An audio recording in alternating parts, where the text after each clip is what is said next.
আসসালামু আলাইকুম সুপ্রশিক্ষার্থী, আমরা এবার 11তম বিসিএস এর আরো 3টা কোশ্চেন সলভ নিয়ে এখানে আসছি।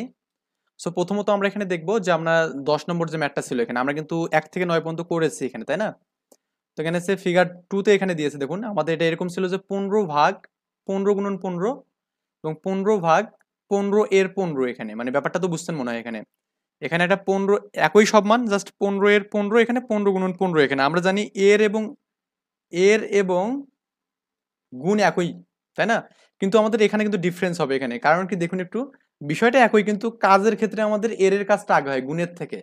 মানে ভাগের আগেও আমাদের কি হয়, এর কাজটা হয় এখানে। কি বললাম ভালো করে বুঝুন, ভাগের আগেও আমাদের কি হয় এখানে, এর কাজটা হয় এখানে, তাই না?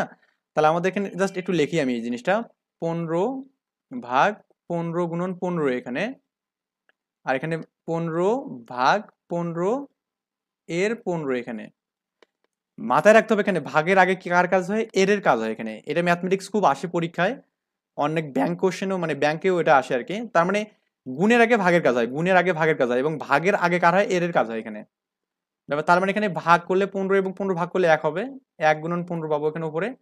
আর এখানে যেহেতু আমাদের ভাগের আগে এর কাজ, তার মানে এখানে কি হচ্ছে, এখানে ভাগ দেবো, দিয়ে আমাদেরকে 15 এবং 15 এর হচ্ছে এর মানে গুণ, তার মানে 15 এবং 15 এর গুণফল কত হবে এখানে, 15 এবং 15, এটা গুণের নিয়ম ছিল না, 5 5 25, 25-এর এখানে 5।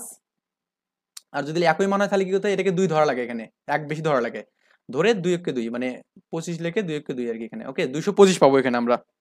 তার মানে এখানে 225 পাবো এখানে আমরা, তাই না? আচ্ছা, এখন আমরা করবো কি, এখানে এখানে আমাদের উপর থাকবে 15 এখানে। আর আমরা যদি এখানে এরকম করি যে আপনার এটা থেকে এটা দ্বারা ভাগ করলে কিন্তু আবার কিন্তু কত পাবো, 15 পাবো এখানে, তাই না? 1 বাই কি আছে এখানে, 15 ভাগ কত এখানে, 225 এখানে। আর এটাকে ভাগ করলে কত হবে এখানে, এখানে আবার 15 পাবো এখানে, আর এখানে তো একটা 15 ছিল এখানে। তার মানে এখানে উপরে 15 আছে আর নিচে আমাদের 1/15, 1/15 যদি উল্টে লিখি তাহলে কি হবে এখানে, 15/1 হবে এখানে। তার 15 15 গুণ করলে কিন্তু আবার কত পাচ্ছি এখানে, হ্যাঁ 15 15 গুণ করলে আমরা কত পাবো এখানে, 225 পাবো এখানে। তার মানে 15 15 যদি গুণ করে তাহলে কত, 225 পাবো এখানে। তাহলে অ্যান্সার কিন্তু আমাদের কি এখানে 225 হবে এখানে অ্যান্সার। ওকে, 10-এর হচ্ছে অ্যান্সার হচ্ছে গ, গ নম্বর মধ্যে আমাদের এখানে এই যেটা আর কি, এখানে 225 হবে এখানে। আই থিঙ্ক বুঝতে পারছেন ব্যাপারটা এখানে। এরপরে আমাদের আরেকটা ম্যাথ আছে এখানে, 11 নম্বর ম্যাথ, কয়ের বেতন, ক্ষয়ের বেতন অপেক্ষায় শতকরা কিন্তু বলছে এখানে, শতকরা 35 টাকা বেশি। তার মানে কয়ের বেতন যদি আমাদের 100 টাকা হয় তাহলে ক্ষয়ের বেতন কত হবে এখানে, 35 টাকা বেশি, মানে কি 135 হবে এখানে। কয়ের বেতন যদি 100 টাকা হয়, ক্ষয়ের বেতন কত হবে এখানে, শতকরা 135 টাকা হবে এখানে। যে এত বেশি হয়, ক্ষয়ের বেতন কয়ের বেতন অপেক্ষায় কত টাকা কম সেটা বের করতে বলছে এখানে। ক্ষয়ের বেতন কয়ের বেতন অপেক্ষায় কত টাকা কম, এটা আমাকে বের করতে বলছে, কমটা বের করতে বলছে। আমরা জাস্ট রিভার্সলি ম্যাথটা করলেই হয়ে যাবে এখানে। তো আমরা এখানে লিখবো কি, এখানে কয়ের বেতন যদি 100 টাকা হয় এখানে, যেহেতু শতকরা বলছে, কয়ের বেতন যদি আমাদের 100 টাকা হয় তাহলে আমাদের ক্ষয়ের বেতন কত হবে এখানে বলুন তো। এখানে এখানে কয়ের বেতন বলছে না ক্ষয়ের বেতন, এখানে বলছে কয়ের বেতন ক্ষয়ের বেতন অপেক্ষায় এত টাকা বেশি। তাহলে ক্ষয়ের বেতনটা আমাকে ধরতে হবে এখানে, ক্ষয়ের বেতনটা আমি 100 টাকা ধরবো এখানে, আমি ক্ষটাকে ধরবো কি 100 টাকা ধরবো এখানে।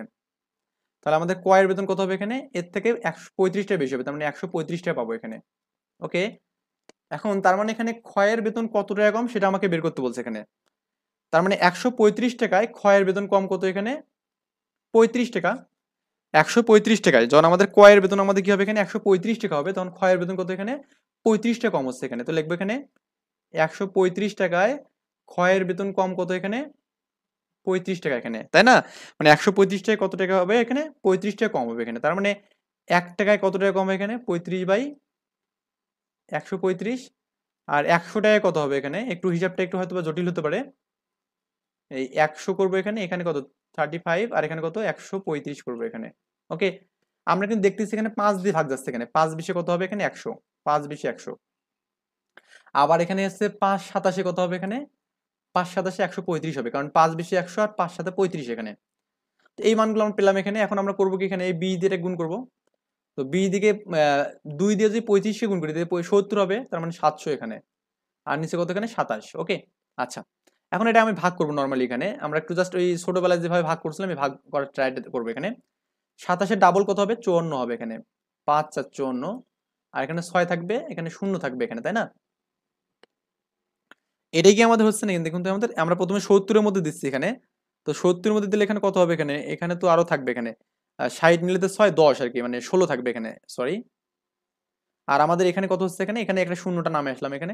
এখন আমাদের এর মধ্যে কত বাজ আছে? 27 এখানে। নরমালি দেখুন তো আমাদের 125 এর মধ্যে এই 25 কত বাজ যাবে এখানে? 5 বাজ যাবে কিন্তু এখানে।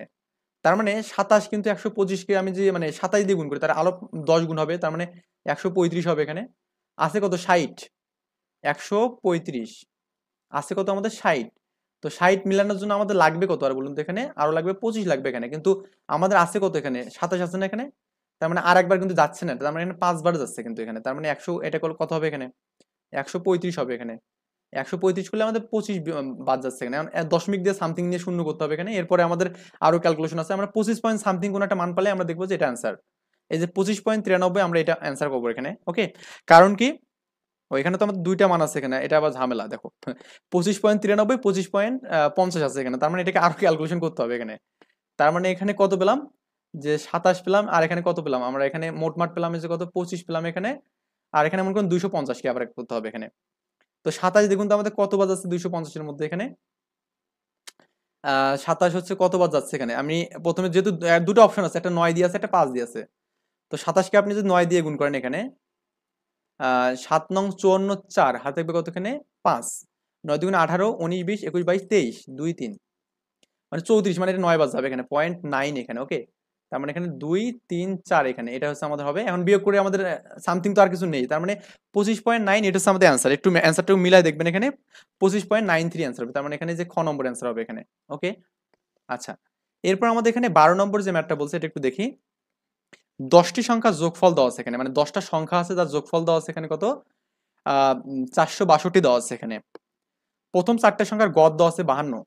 প্রথম 4টে সংখ্যার গড় হচ্ছে 52 এবং শেষের 5টা সংখ্যার গড় আছে কত? 38 এখানে। ব্যাপারটা একটু আমি ক্লিয়ার করে দিই। এভাবে আমাদের এখানে 10টা সংখ্যা আছে এখানে। কয়টা আছে এখানে? 10টা সংখ্যা আছে এখানে। ওকে, তো প্রথম 4টে সংখ্যা, 1টা 2টা 3টা 4টা, এই 4টে সংখ্যার গড় কত আছে এখানে? 52 আছে এখানে। তার মানে 52, মানে প্রত্যেকটা সংখ্যায় তাহলে কি 52 করে এখানে। তাহলে 52 গুণন 2 4 কত হবে এখানে? 4 দুগুণে 8, 4 5 20 এখানে, 208 হবে এখানে। এবং লাস্টে যে 5টা আছে সংখ্যা, 1টা 2টা 3টা 4টা 5টা, 1 2 3 4 5, এই 5টা সংখ্যার গড় কত আছে এখানে? 38 আছে এখানে, 38। তার মানে প্রত্যেকটা সংখ্যা কি 38 করে এখানে, তার মানে 38 গুণন কত এখানে? 5। 5 8 40 শূন্য, হাতে থাকবে 4 এখানে। 3 5 15 আর 4 কত হবে? 19 এখানে। ওকে, তার মানে এই দুটোকে যোগ করেন, 208 করেন এখানে, আর এখানে কি 190 করেন এখানে। এটাকে যদি আপনি যোগ করেন কত পাবেন এখানে? 398 পাবেন এখানে। আর আমাদের এই 10টা সংখ্যার যোগফল কত ছিল? 462 ছিল এখানে। 462, আর এখানে কত হবে এখানে? 398 এখানে। তো এখানে 8 থেকে 12, তার মানে 4 হবে এখানে, হাতে 1 থাকবে, 6 হবে এখানে, মানে 64 হবে আমাদের অ্যান্সার এখানে। মানে এই 64 আমাদের অ্যান্সার এখানে হবে। ওকে, এই 64 আমাদের এখানে অ্যান্সার। সো আমরা নেক্সট টিউটোরিয়ালে আলোচনা করবো এখানে আমাদের পরের যে 13 থেকে আমরা পরের ম্যাথগুলো আছে এগুলো সলভ করবো এখানে ইনশাল্লাহ।